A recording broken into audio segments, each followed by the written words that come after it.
Oke, baik. Assalamualaikum warahmatullahi wabarakatuh. Waalaikumsalam warahmatullahi wabarakatuh. Baik, alhamdulillah. Adik-adik mahasiswa sekalian, kalian sudah melaksanakan praktik mengajar di dalam kelas ya. Gimana?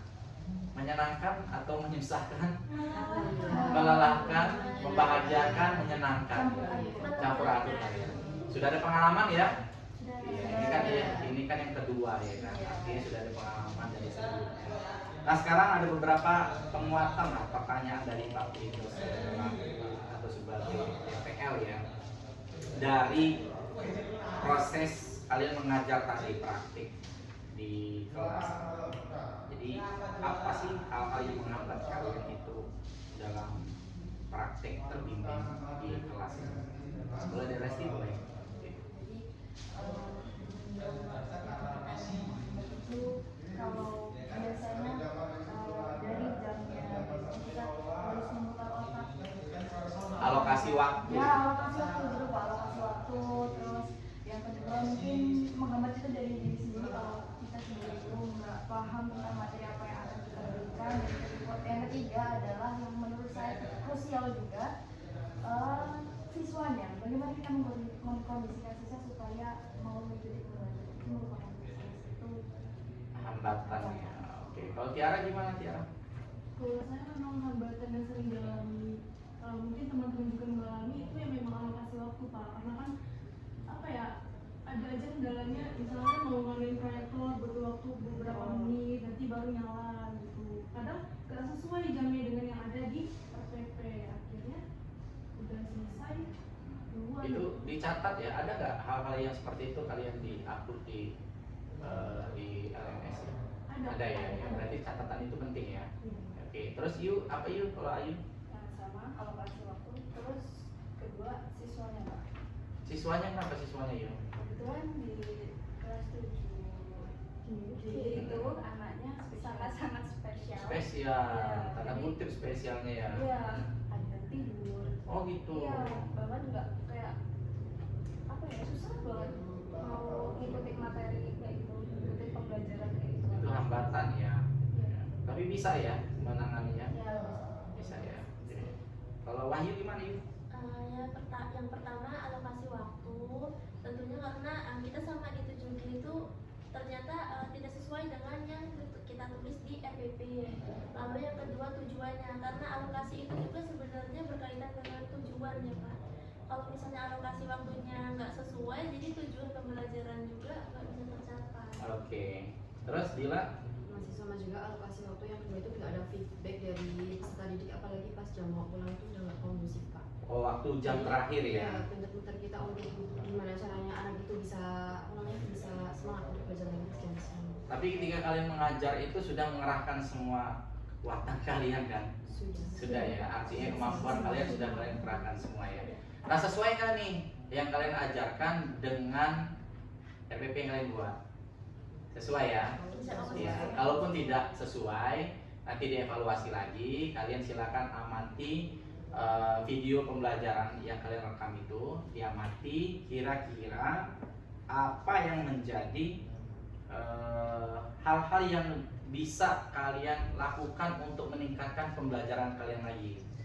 Bukan pembelajaran, maksudnya kalian proses dalam mengajar itu. Jadi masing-masing saya minta sebagai DPL, Resti, Tiara, Ayu, Wahyu, dan Dila, tolong dilihat video yang kalian buat. Nah, kalian amati, istilahnya itu mengevaluasi diri sendiri lah. Ya, mana bagian-bagian yang bisa kalian tingkatkan dalam proses belajar. Misalnya nih, alokasi waktu. Ternyata kita sudah untuk praktik ketiga nanti, berarti udah benar-benar prepare kita. Dicek dulu di dalam tas ada nggak kabelnya, VGA atau CDMA-nya dan lain sebagainya. Terus ngambil dulu di kantor itu 15 menit sebelum pembelajaran dimulai. Jadi benar-benar sudah prepare dari awal gitu. Karena takut hal-hal yang tidak diinginkan di dalam kelas kok bisa makan waktu yang sudah kita alokasi waktukan itu. Paham ya? Gitu ya. Nah, kemudian sekarang pertanyaannya nih. Jadi ketika kalian sudah mengajar, hal positif apa yang kalian dapatkan ketika kalian menentukan saya ini mau jadi calon guru nih yang profesional, kan sudah praktik itu kan berarti ada keinginan banget untuk jadi guru profesional kan. Nah sekarang hal positif apa sih ketika kalian ngajar di kelas praktek menjadi seorang guru yang profesional? Dari Dila dulu. Baik, hal positif yang saya dapatkan tentunya saya bisa mendapatkan ilmu dari peserta didik juga, karena kita bisa mengetahui karakteristik peserta didik tersebut kan gimana. Itu ya, Wahyu. Iya, positifnya mungkin sama dengan Dila, yaitu karena saya bisa memahami bagaimana karakteristik peserta didik, saya juga bisa memahami bagaimana keadaan mereka, latar belakang mereka, yang tentunya itu berpengaruh juga pada cara belajar mereka. Oke, Ayu. Sama Pak. Dapat memahami karakteristik satu-satu orang itu kan, apa, siswa itu kan beda-beda permasalahannya, latar belakangnya itu, jadi kita lebih tahu. Kalau yang tidur tadi Ayu apa kan tuh?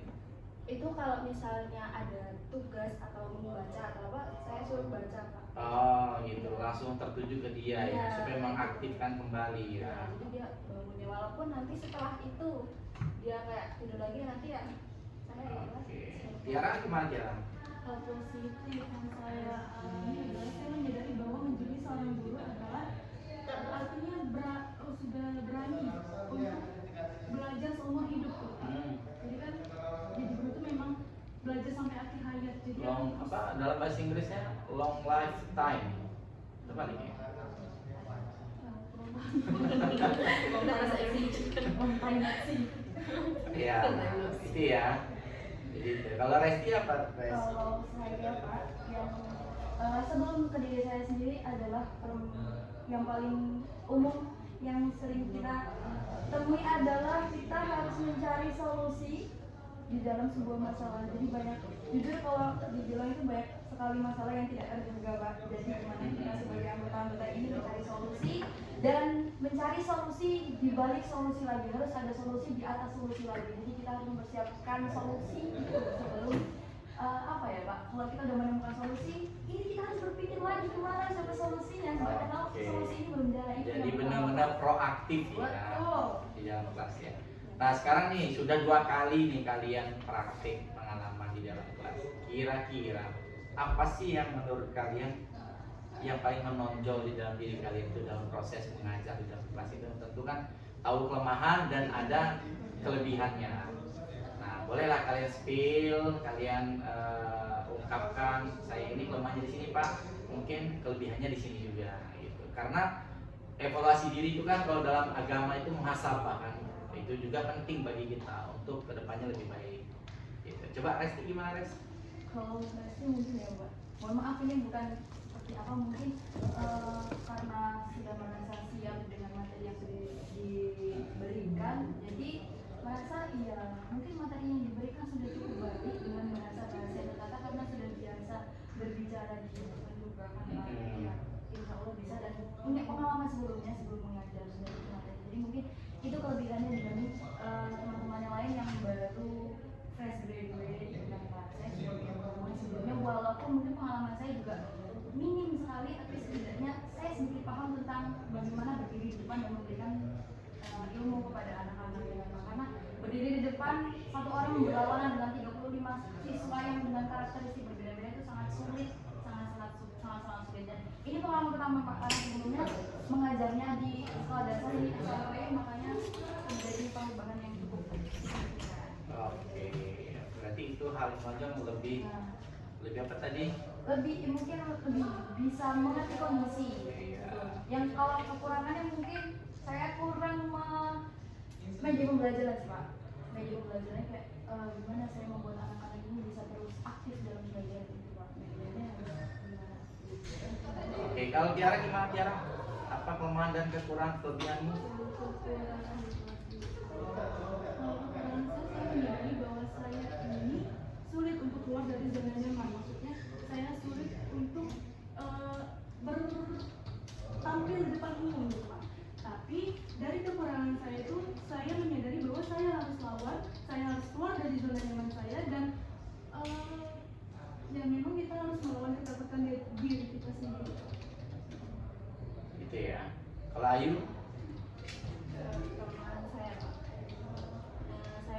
kadang sering kayak merasa apa ya, nervous yang berlebihan. Oh nervous, itu kekuranganmu ya. Tapi bisa mengatasinya ya. bisa Terus kelebihanmu apa? Sabar. Oh berarti sabar ya. Sabar menghadapi 30 siswa yang sangat amat aktif. Oke, sabar ya. Terus Wahyu? kalau kekurangan saya ya memang sebelumnya saya juga emang orangnya introvert banget ya Pak. Introvert. Iya, kalau misalnya apalagi berhadapan dengan siswa gitu sebenarnya saya masih grogi juga, tapi saya juga punya kelebihan yaitu menguasai materi. Dengan penguasaan materi saya, jadinya saya bisa gitu berhadapan dengan mereka, ada sedikit rasa bingung karena saya paham. Jadi kalau misalnya saya ditanya sama mereka atau mereka nggak tahu, saya bisa menjelaskannya dengan jelas. Itu juga termasuk kelebihan di siklus 1 Pak. Kalau siklus 2 ini agak nambah sedikit mungkin di sabar. Karena kalau di siklus 1 saya masih agak kurang sabar gitu.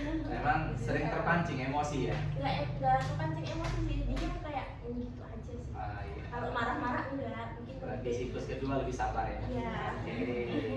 Kalau Dila gimana Dil? Kalau saya di kekurangan terlebih dahulu, saya itu kalau misal mau masuk pelajaran itu kalau awal pembelajaran itu ngomongnya suka belibet dikit loh Pak, jadi kayak aduh gitu.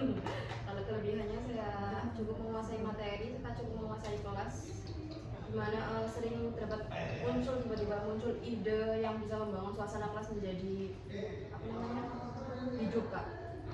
Saya Oke ya. pintar ya. Oh, si Dila. Pintar ya. Oh, membangun suasana menjadi lebih hidup itu ya. Iya. Salah satunya gimana contohnya Dil? Contohnya Ice breaking. Ice breaking apa yang pernah kamu lakukan? mantap sih Pak. Tepuk gimana tuh ya? Jangan tes deskripsi dong. Tes deskripsi oh itu Deskripsi yang seru itu. ya itu cuma apa namanya ya termasuk ke dalam materi sih tapi itu nggak Ya nggak apa-apa karena itu sebagai bentuk refresh dari siswa gitu ya. ada juga Teman-teman yang lain juga gitu ya, banyak belajar ice breaking ya. Mau ice breaking apa aja lah, yang penting siswa itu terhibur dulu ya. Kadang-kadang perlu replace kalau dalam bahasa gitu ya. Oke, yang terakhir, yakin nggak mahasiswa itu memahami materi yang kalian sampaikan? Yakin? Yakin ya? Yakin. Dibuktikan dengan? Oke, hasilnya lumayan bagus? Paham Pak. Paham ya. Oke, sip lah gitu ya. Oke, kita lanjut pertemuan berikutnya di praktik terbimbing mengajar di session ketiga ya. Oke, cukup? Ada yang diskusikan?